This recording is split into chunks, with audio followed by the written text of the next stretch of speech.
माँ कात्यायनी कृपा बरसाए, धन संपदा जीवन में आए, संतान सुख का वर दे भारी, दाम्पत्य जीवन बने सुखकारी। जय माता दी।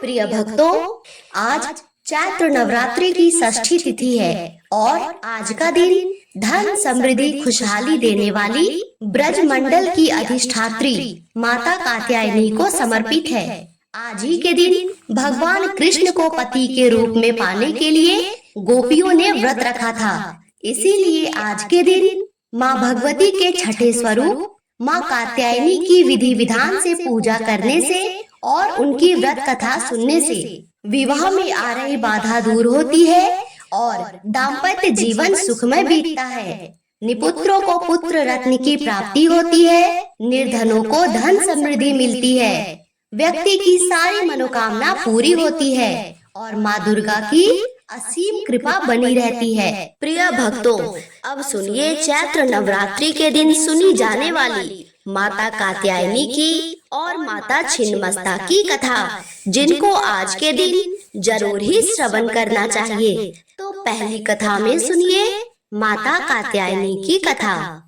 माता कात्यायनी का रूप अत्यंत अद्भुत है। उनका वर्ण सुवर्ण और तेजस्वी है। वे सिंह पर सवार रहती हैं। माँ कात्यायनी के 4 हाथ हैं। उनके बाएं हाथ में चंद्रहास नामक तलवार और दूसरे हाथ में कमल विराजित है। दाहिने हाथ वरद मुद्रा में है और माँ कात्यायनी के माथे पर अर्धचंद्र है।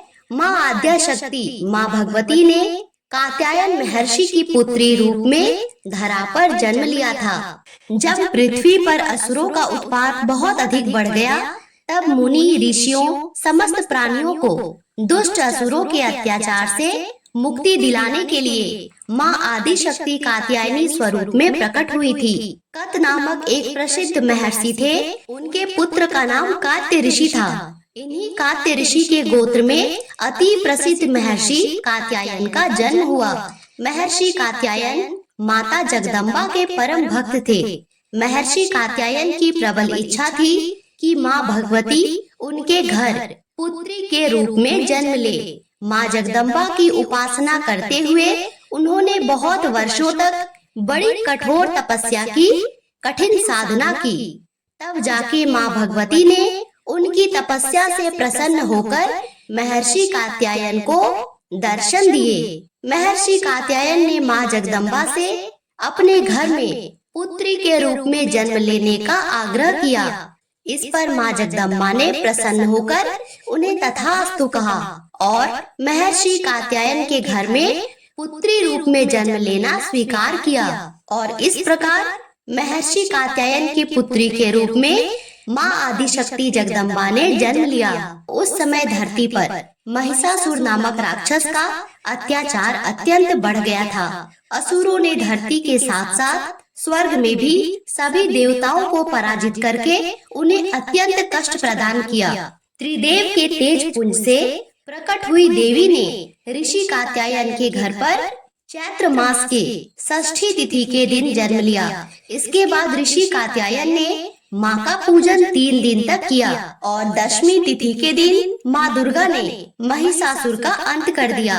इतना ही नहीं, शुंभ और निशुंभ ने स्वर्ग लोक पर आक्रमण करके इंद्र का सिंहासन छीन लिया था और नवग्रहों को बंधक बना लिया था। सभी असुरों ने अग्निदेव और वायुदेव का बल भी अपने अधीन कर लिया था। सभी देवताओं को अपमानित करके और पराजित करके असुरों ने निकाल दिया था।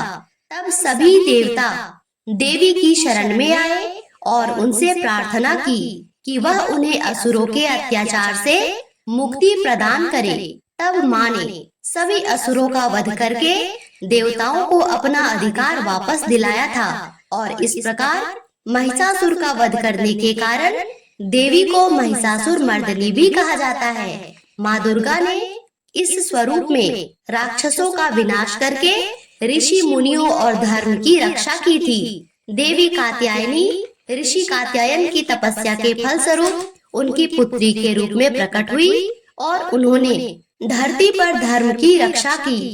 प्रेम से बोलिए माता कात्यायनी की जय। अब सुनिए माता छिन्नमस्ता की कथा। हिंदू धर्म में 10 महाविद्याओं का विशेष स्थान होता है और उनमें से छठी महाविद्या माँ छिन्नमस्ता मानी जाती है, जिनकी साधना से न केवल सांसारिक सुख संपत्ति की प्राप्ति होती है, बल्कि भक्तों को धन, संतान सुख और दाम्पत्य जीवन में सौभाग्य प्रदान होता है।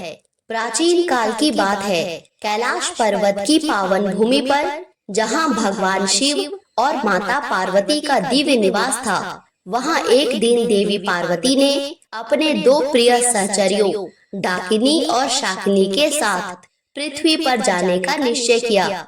यह समय ग्रीष्म ऋतु का था, जब सूर्य की किरणें संपूर्ण सृष्टि को अपनी उष्णता से तप्त कर रही थी। पर्वत की ऊंचाइयों से आती हुई ठंडी हवाएं भी इस ताप को कम नहीं कर पा रही थी। माता पार्वती, जो सृष्टि की आदि शक्ति है, उन्होंने सोचा कि पृथ्वी पर विचरण कर प्राकृतिक सौंदर्य का आनंद लिया जाए और साथ ही मंदाकिनी नदी के पवित्र जल में स्नान भी किया जाए, जो कि स्वर्ग से प्रवाहित होने वाली पुण्यदायिनी नदी मानी जाती है।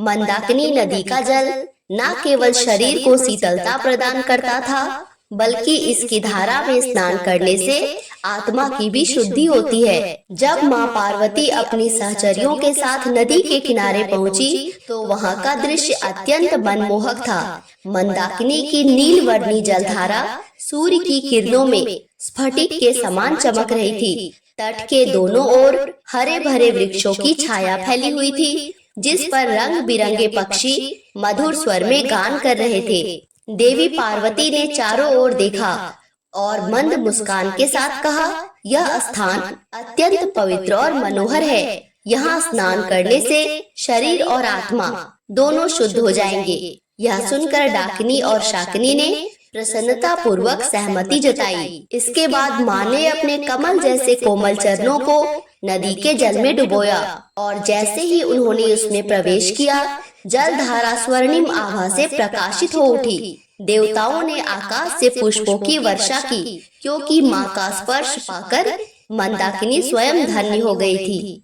डाकिनी और शाकिनी ने भी माता के साथ स्नान किया। कुछ समय के पश्चात जब स्नान समाप्त हुआ, तो तीनों नदी के तट पर लौट आए। अब तक सूर्य गगन में ऊंचाई पर पहुंच चुका था और उसकी किरणें पृथ्वी पर अधिक तीव्रता से पड़ रही थी। स्नान के बाद डाकिनी और शाकिनी को अत्यधिक भूख का अनुभव होने लगा। वे माँ के पास आई और श्रद्धा पूर्वक विनती करने लगी, माँ, हम अत्यंत भूखी हैं, कृपया हमें भोजन प्रदान करें। माँ पार्वती, जो करुणा और वात्सल्य की मूर्ति है, उनकी बात सुनकर मुस्कुराई। उनसे कहा, थोड़ा धैर्य रखो, उचित समय आने पर तुम्हें भोजन अवश्य मिलेगा।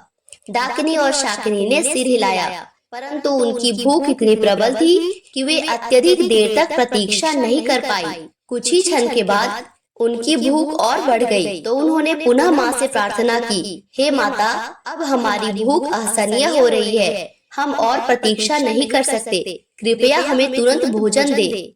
माता ने पुनः उनसे थोड़ी देर और धैर्य और संयम रखने को कहा। इस पर डाकिनी और शाकिनी दोनों सहचरियों ने माता से कहा कि माँ तो अपने शिशु का पेट भरने के लिए अपना रक्त तक पिला देती है, परंतु आप हमारी भूख के लिए कुछ भी नहीं कर रही हैं। हम आपसे बार बार विनती कर रहे हैं और आप हमें धैर्य और संयम रखने को कह रहे हैं, जबकि हम भूख से अत्यधिक व्याकुल हैं।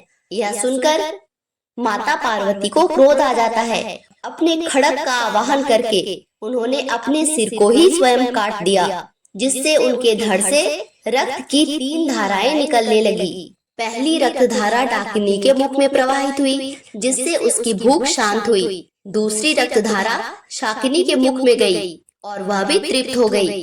तीसरी रक्त धारा स्वयं माता के मुख में प्रवाहित होने लगी। जब माँ छिन्नमस्ता ने अपने ही सिर को काटकर 3 रक्त धाराएं प्रवाहित की, तो यह अद्भुत दृश्य देखकर संपूर्ण ब्रह्मांड स्तब्ध रह गया। देवताओं, ऋषियों और सिद्धों के बीच कोहराम मच गया। सभी सोचने लगे कि यह देवी की कैसी लीला है, जहाँ स्वयं आदिशक्ति ने अपने ही शरीर का बलिदान कर दिया। देवताओं ने देखा कि माता छिन्नमस्ता का स्वरूप अब और भी प्रचंड होता जा रहा है। उनकी शक्तियां और अधिक तीव्र हो गई, जिससे समस्त दिशाएं उनके पराक्रम से थरथरा उठी। यह दृश्य देखकर देवता भी भयभीत हो उठे और भगवान विष्णु और ब्रह्मा भी स्वयं इस दृश्य को देखकर चिंतित होकर भगवान महादेव के पास पहुँचे और उनसे निवेदन करने लगे, हे महादेव, माता पार्वती के इस प्रचंड रूप को शांत करें। यदि यह रूप इसी तरह प्रकट होता रहा तो संपूर्ण सृष्टि इसकी ज्वाला में भस्म हो जाएगी। भगवान शिव, जो सदा से ही संपूर्ण ब्रह्मांड के पालन करता और संहार करता है, उन्होंने इस स्थिति को गंभीरता से लिया। वे जानते थे कि मां छिन्नमस्ता का यह स्वरूप अनंत ऊर्जा का स्रोत है और यदि इसे नियंत्रित नहीं किया गया तो इसका प्रभाव समस्त लोगों पर पड़ सकता है। इसीलिए भगवान शिव ने तत्काल कबंध का रूप धारण किया, जो कि एक मस्तक विहीन शरीर था। वे एक अद्भुत तेजस्वी दिव्य शरीर के रूप में प्रकट हुए, जिसका कोई सिर नहीं था।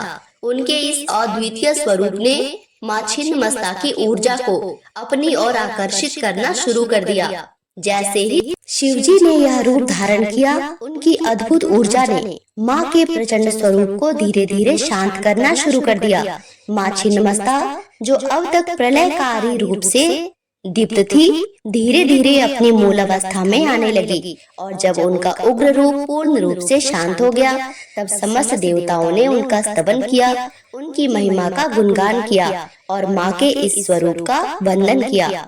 तभी से मां पार्वती के इस स्वरूप को छिन्नमस्ता माता कहा जाने लगा। प्रेम से बोलिए, माता छिन्नमस्ता की जय।